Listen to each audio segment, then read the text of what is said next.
Joshua chapter 24. Then Joshua summoned all the tribes of Israel to Shechem, including their elders, leaders, judges and officers. So they came and presented themselves to God. Joshua said to the people, "This is what the Lord, the God of Israel, says. Long ago your ancestors, including Terah, the father of Abraham and Nahor, lived beyond the Euphrates River, and they worshipped other gods. But I took your ancestor Abraham from the land beyond the Euphrates and led him into the land of Canaan.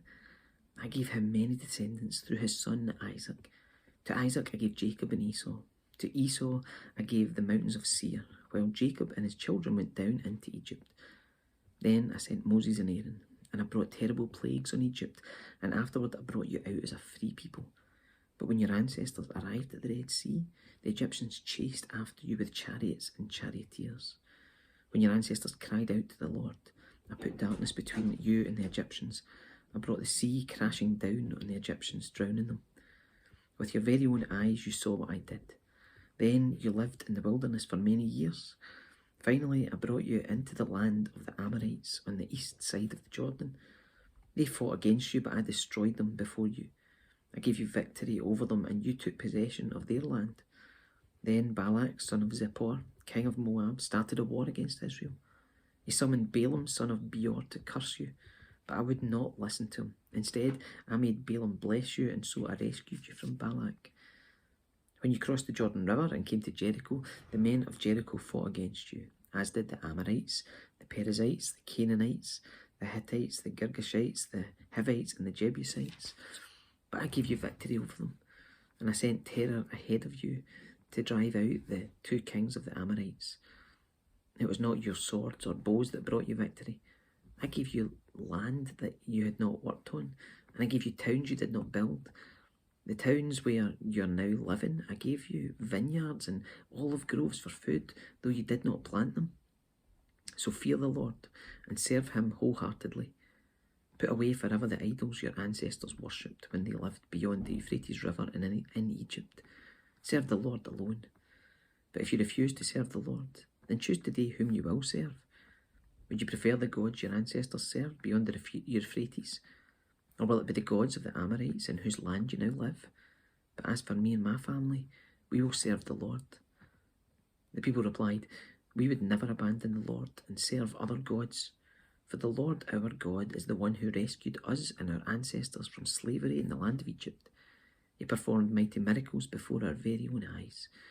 As we travelled through the wilderness among our enemies, he preserved us. It was the Lord who drove out the Amorites and the other nations living here in the land. So we too will serve the Lord, for he alone is our God." Then Joshua warned the people, "You are not able to serve the Lord, for he is a holy and jealous God. He will not forgive your rebellion and your sins. If you abandon the Lord and serve other gods, he will turn against you and destroy you, even though he has been so good to you." But the people answered Joshua, "No, we will serve the Lord." "You're a witness to your own decision," Joshua said. "You have chosen to serve the Lord." "Yes," they replied, "we are witnesses to what we have said." "All right," Joshua said, "destroy the idols among you and turn your hearts to the Lord, the God of Israel." The people said to Joshua, "We will serve the Lord our God. We will obey him alone." So Joshua made a covenant with the people that day at Shechem, committing them to follow the decrees and regulations of the Lord. Joshua recorded these things in the book of God's instructions. As a reminder of their agreement, he took a huge stone and rolled it beneath the terebinth tree beside the tabernacle of the Lord.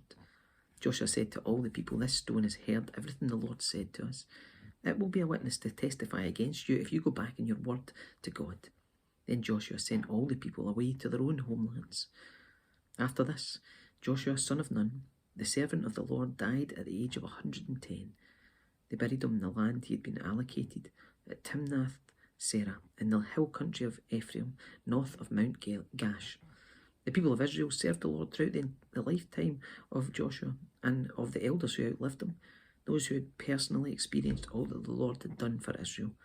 The bones of Joseph, which the Israelites had brought along with them when they left Egypt, were buried at Shechem, in the parcel of ground Jacob had bought from the sons of Hamor for 100 pieces of silver. This land was located in the territory allotted to the descendants of Joseph. Eleazar, son of Aaron, also died. He was buried in the hill country of Ephraim, in the town of Gibeah, which had been given to his son Phinehas.